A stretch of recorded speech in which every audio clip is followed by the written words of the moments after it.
After another NHL playoff heartbreaking loss for the Toronto Maple Leafs, many fans are calling for change with the Leafs organization. There's already rumors brewing about what changes they might make to give it another shot next year. So we're going to take a look at all the options and see what makes sense coming up next.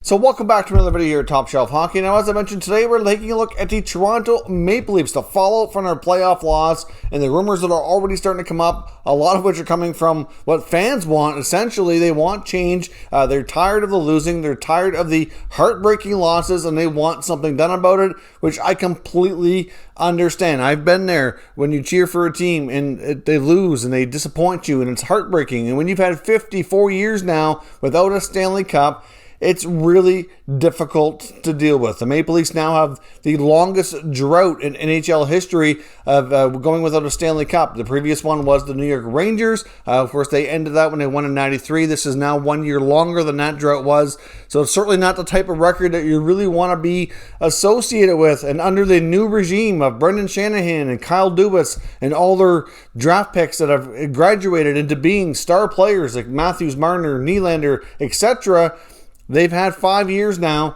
of really having defeat after defeat after defeat. The first few times in the playoffs, they were not really expected to do a lot. It was supposed to be building blocks and experience. But the past 2 years especially were years they were supposed to win. They were upset by the Columbus Blue Jackets last year in the bubble playoffs. And then this year they fall victim to the Montreal Canadiens in Game 7 in the first round series. Especially with this year, with the format of the North Division, this was the year that it looked like, at least, that the Maple Leafs had the easiest path to not only win in the playoffs, but make it to the Final Four and have a real shot at a Stanley Cup. I know myself included, and many people that I know that I follow along between social media, YouTube, etc., all really thought the Leafs were going to have much more success this year. Not all of us were convinced they were going to win the Cup, but certainly was going to be a step in the right direction, some success in the playoffs. And yet they've disappointed their fan base one more time. The heartbreak, like I said, I can just imagine. I do feel for you, Leaf fans. I really do. Now let's take a look at what they could do. How did this team get better? What really went wrong? I mean, you can't blame goaltending this time around. Jack Campbell was impressive the entire 7 games against the Canadiens. He had really solid stats. Yeah, there's a goal in Game 7, and he was being really hard on himself after they lost, saying that it was his fault and that he gave up the worst goal of his career on the Gallagher goal. I really think he's being too hard on himself. You know what? Maybe he should have had that one. But his team gave him no goal support. It's not on him. It's a team game. And secondly, he's been phenomenal throughout this series. His stats were incredible. His goals against and save percentage were right up there. And in fact, you could say he was possibly even better than Carey Price when he needed to be. Like, statistically, you know, he was. So, I mean, that's not a problem at all. The problem really boiled down to the fact that the best players in the Leafs were not the best players. Matthews and Marner combined for 1 goal. And the best players have to be the best players, and they were not. Now, they also added a lot of character, veteran, gritty type guys to add that experience. They felt like they were missing that leadership piece, you know, that grit piece, that experience piece. And they really went over the top with adding a lot of guys. And some of these guys at the time when they were at it were looked upon as being, that I would agree, were good fits, but didn't deliver. Like, they added Joe Thornton in free agency last year. They brought back Jason Spezza again. They traded for Nick Foligno. They traded for Riley Nash, but barely played the guy.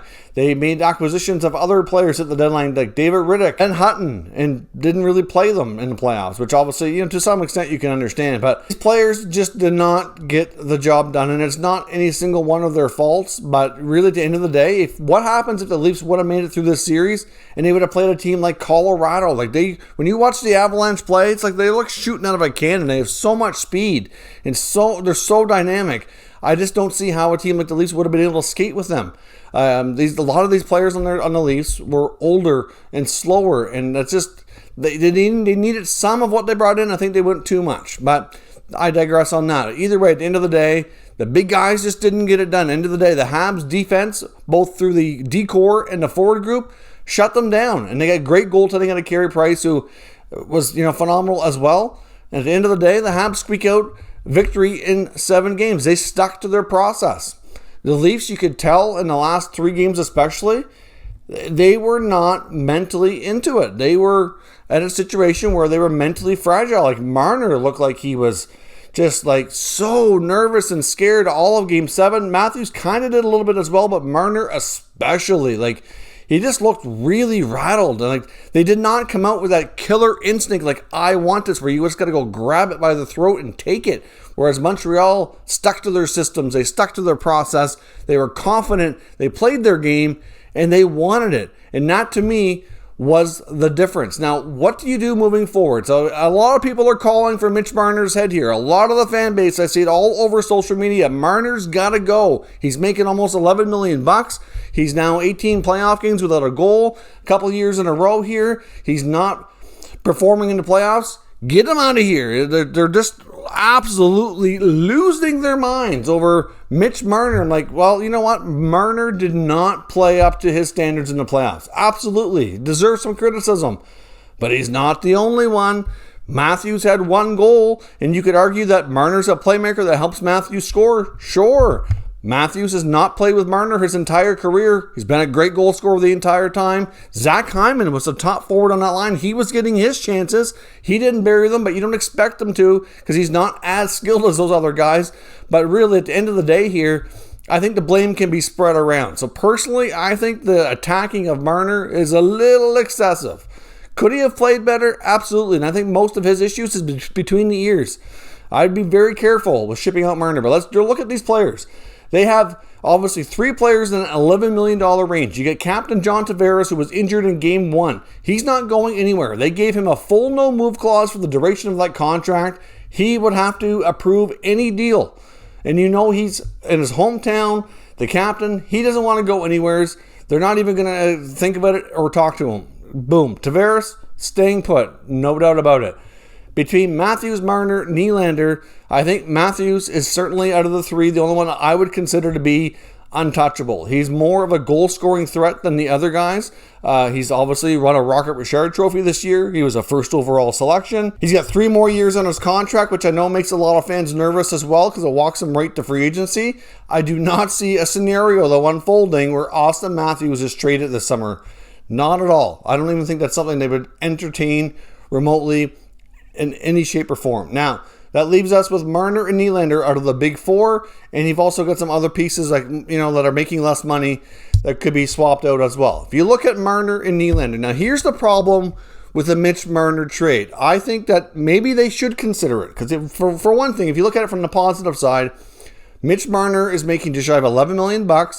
They could probably get 2 to 3 really good players and have a whole line of guys who can contribute. And maybe it's going to take that many guys to produce what he produces, because regular season Mitch Marner is one of the league's top players and top point producers.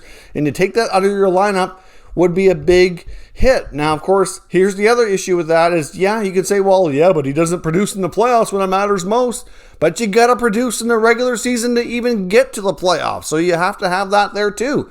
So if you trade this guy, you're going to weaken your team, and maybe making the playoffs won't be such an easy feat anymore. So you have to be very careful. He's an elite talent, and I think they have to tread carefully. Now, but that's the advantage, though. If you move that kind of money out, you get the cap flexibility.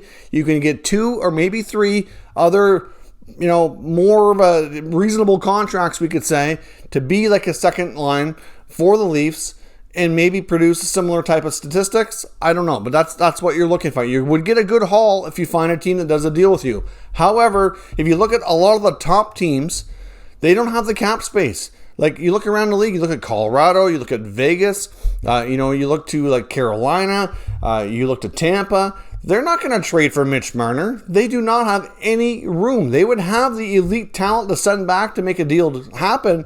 It would have to be like a crazy elite player for elite player swap type of deal, which I just don't see happening.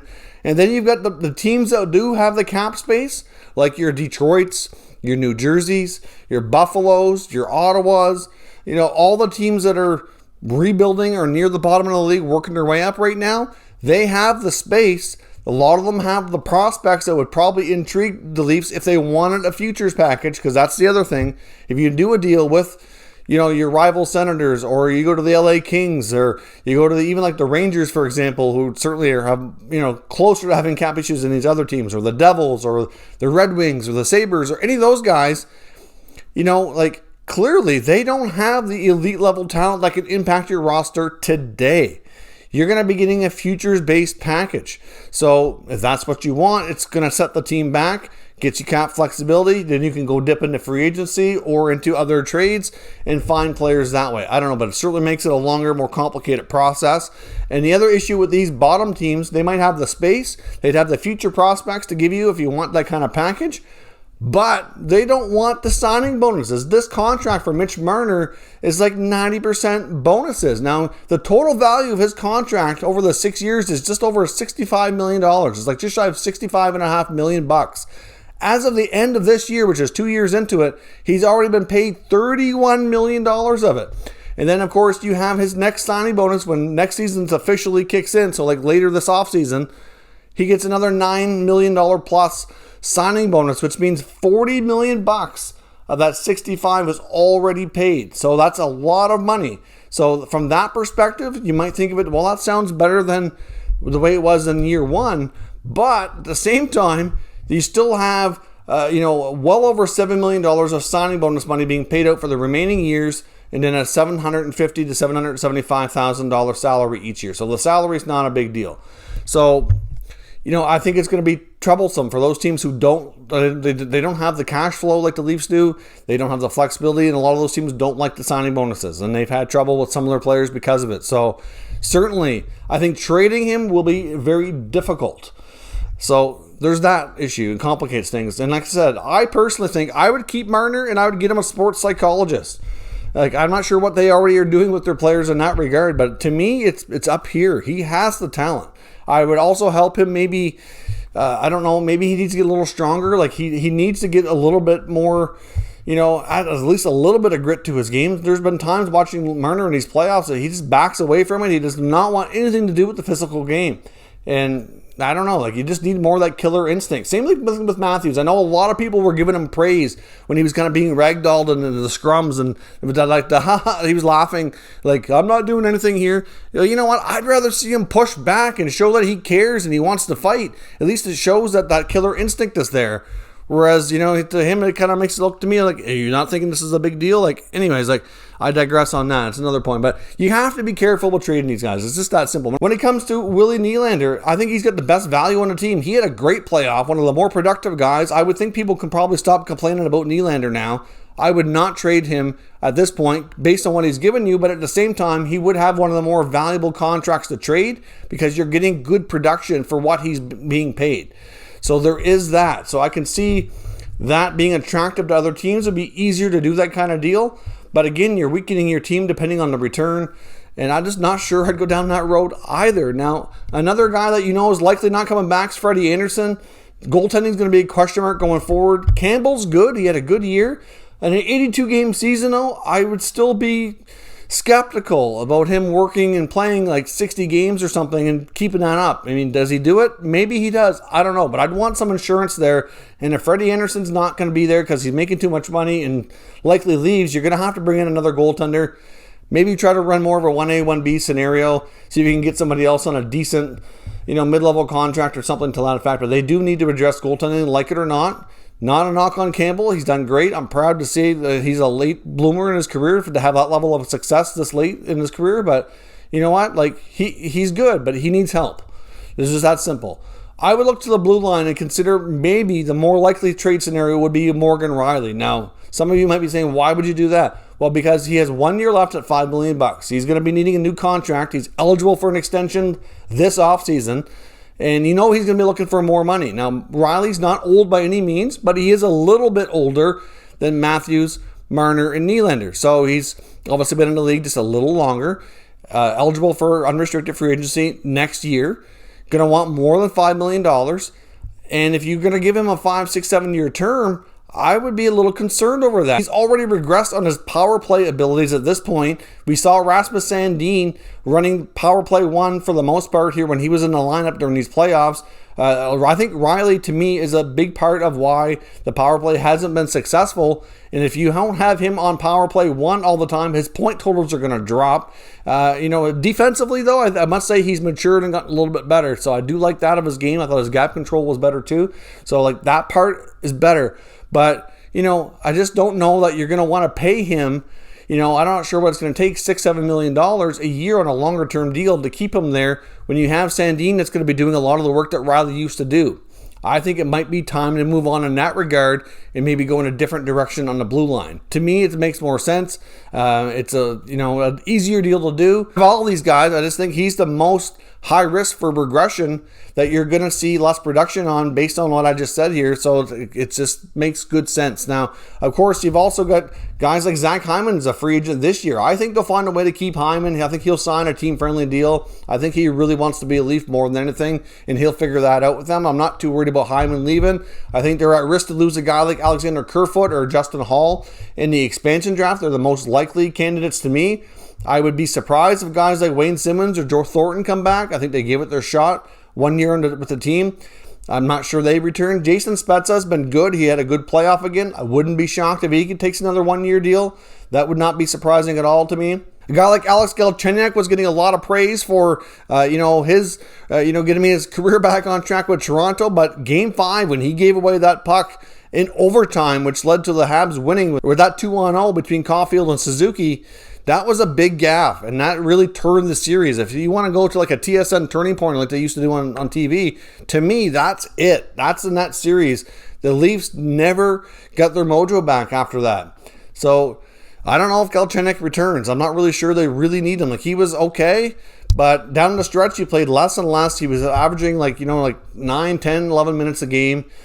I don't know that he's really what they need there either. So I don't know. I think that there's going to be change. I'm not sure guys like Shanahan or Dubas or Keefe, I don't think anybody's getting fired. At least I don't think. I think this team needs to change. I think Kyle Dubas, after last year's playoff run, seen that there was some areas that they didn't have addressed, and he went out and tried to address it, and that didn't work. And I think they're going to have to try something else, but they're going to have to be very, very careful with trading one of their superstars. Could it happen? I do think it's possible. I just hope for their sake that they don't overreact, jump the gun, do something that they'll later regret. But many felt that this was the one more shot here for that big four group of Matthews, Tavares, Marner, and Nylander to work together, and if their success wasn't there, that something was going to give. If they attack the core of this team, it's going to be Marner or Nylander that goes, and I think Rielly's a possibility too. So one of the two or three of those guys are, I don't think maybe one, maybe two at most would go.